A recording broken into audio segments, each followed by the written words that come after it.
Hi friends, now we are going to talk about SAP workflow. So SAP workflow is something, SAP workflow administration is something which is used by everyone who runs SAP. Anyone who is running SAP will use SAP workflow. So this is something that is like the brain, it's like the automation engine of SAP. So no matter where you go, you if you have purchase order, you will have purchase order workflow. If you have purchase acquisition, you have purchase acquisition workflow. If you have finance module, you will have finance workflow. You will have a bunch. So for that, in order to make workflow work, there is always a requirement.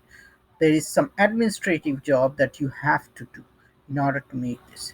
So a person, because it does so many approvals, so many things, so the admin job is a person. Suppose lots of time what happens, this person has left the company and there's another new person who has joined in his place. There are stuffs in his inbox that needs to be replaced.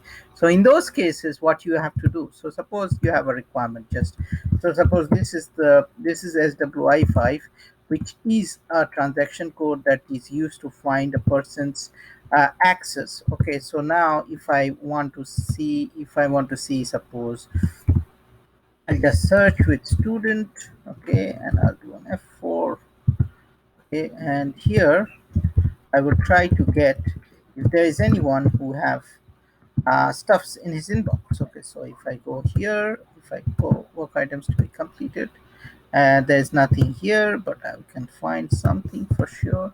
Suppose 1 3 will have something. Yes, they have some stuff here.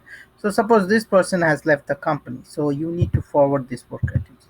This is very common. So what you do, you get this all these items, you just copy this and you go to, suppose I'm writing out of session, so I will go here. I go to SWIA, I populate these two values, and now I'll execute. I'll select this and I can hit this forward button.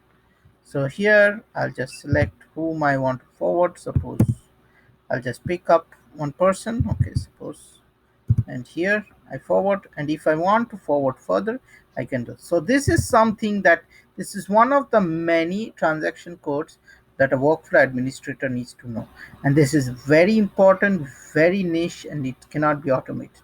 So this training will cover everything related with S4 HANA workflow administration, and by just taking the small course of probably 40 minutes, you can start a career of workflow administration, which is very, very, very important. Okay, so stay tuned, subscribe to this training, and we will see you next time with a new workflow training.